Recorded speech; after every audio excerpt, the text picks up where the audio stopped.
What is up, guys, and welcome back to another video. And today we have my Clash of Champions 2016 predictions, and this card looks pretty good, but the build-up and anticipation isn't that great, so I'm not really that excited. Hopefully the match is really good so it gets me on the other side saying this was a really great pay-per-view. But then again, story is a big element into a pay-per-view and many matches, and this card really doesn't have great stories, especially since they had a month since SummerSlam, while SmackDown only had 2 weeks for their pay-per-view. But let's get into the pre-show, and that's Alicia Fox versus Nia Jax. And I love Alicia Fox when she's crazy. That gimmick is perfect for her. She plays it so well. But we already know who's going to win this, and it's Nia Jax. I just hope Alicia Fox can put up some fight. Nia Jax just killing everyone isn't that great watching. Like, squash matches are great, but when you have too many of them, it kind of gets boring, repetitive, and people start to lose interest in the person who's squashing everyone. So, same thing's happening to Braun Strowman. Like, he looked cool at first. James Ellsworth is God, don't forget about that. But then he kept doing it over and over, and it's been like 8 weeks. So, you know what? They need to change that. Nia Jax is getting the win, obviously. So, let's move on to the next match. We have the New Day versus Luke Gallows and Carl Anderson for the Tag Team Championships. And I'm going to give this to the club. It's going to be a big upset. It's going to help the club get a lot of momentum because, you know, they really deserve the Tag Team Championships. But their whole gimmick, they were supposed to dominate Raw.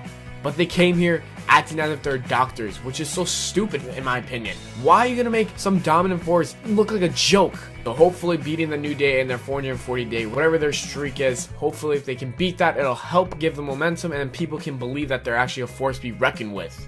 I'm just going to give it to the club. The next match, we have Charlotte versus Sasha Banks versus Bayley. Alright, now we can all agree that Charlotte is not going to retain this title. That's for sure, right there. Because I feel like they want Dana Brooke versus Charlotte, and they're not going to have that for the title. So, Charlotte, you're out of it. Now we have Sasha Banks and Bayley, and this one is a really tough one. If they want, they could give it to Bayley and have like one of the biggest upsets. But I feel like that's too early of an upset. Like, she just came here like a month ago. And Sasha Banks deserves it because last time she had to drop it because of an injury or like back injuries or whatever. And Sasha Banks really deserves it. I don't want to see Sasha Banks versus Nia Jax for a feud for the title. So I'm going to say Sasha Banks is going to win this one. And then we're going to get Bayley versus Sasha Banks later on. I want to say 16-woman Royal Rumble. That'll be really cool. And then Bayley wins it. Bayley hugs Sasha Banks. Sasha Banks is like, oh my god, Bayley, you won or you're going to have the title. And then she turns heel on Bayley. That would be great. I want to see Sasha Banks win this match. Now the next match, we have Sami Zayn versus Chris Jericho. And this feud just started, which should have started right after SummerSlam, but it started 2 weeks ago. I do see Chris Jericho possibly winning this match. A lot of people think, oh, Sami Zayn is going to win really quickly, but think about the AJ Styles, the 50-50 booking. That's another way to look at it. Also, if you want Chris Jericho to feud with Kevin Owens for the title, which I think they want for Survivor Series in Canada, you gotta have Chris Jericho win. Because if he doesn't beat Sami Zayn, then how does Chris Jericho deserve a chance at the title if he didn't beat the person that Kevin Owens always beats? Hopefully this thing boils into a triple threat at Survivor Series in Canada. If not, I'm gonna be pretty upset. So I say Chris Jericho wins this.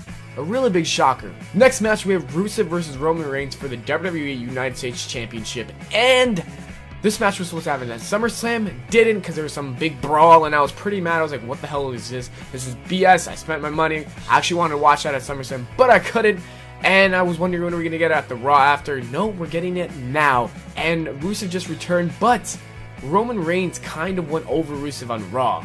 Yeah, Rusev beat the shit out of him, but Seth Rollins did jump from the top of the cage. And that kind of makes Roman Reigns look like he came on top. Usually when that happens, you know what happens. The other guy wins. So I'm going to give this to Rusev. Also, Rusev is amazing. Ruru is one of the best wrestlers on the roster. And I don't want his reign to stop. Let it go on forever until Kurt Angle comes. That's what I'm saying. Next match was Cesaro versus Sheamus. The best of 7. The last match, number 7 itself. We already know who's winning this. Like, they wanted a big comeback story. Wasn't that interesting.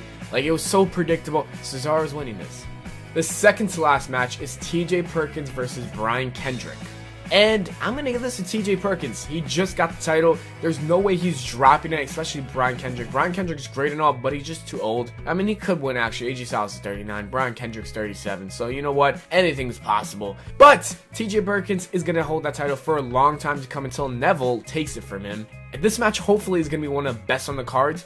But they're toning down the cruiserweights, which I read a report on, and that makes me mad, because on Raw, they were really interesting, great to watch, and if they just tone it down, it's just going to be bad. Like, you gotta let them do their own thing, they're beasts like that.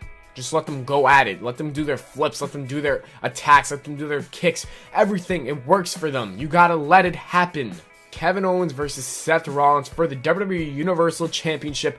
And there are reports Seth Rollins might win this. But those are rumors, and I don't want to take those serious because there's no way KO Mania is ending now. There's no way KO Mania is ending 3 weeks. Hell no. Kevin Owens needs to win this match. We need to see Kevin Owens versus Sami Zayn versus Chris Jericho at Canada. We need that to happen. Seth Rollins, I'm kind of bored of him being on the top all the damn time.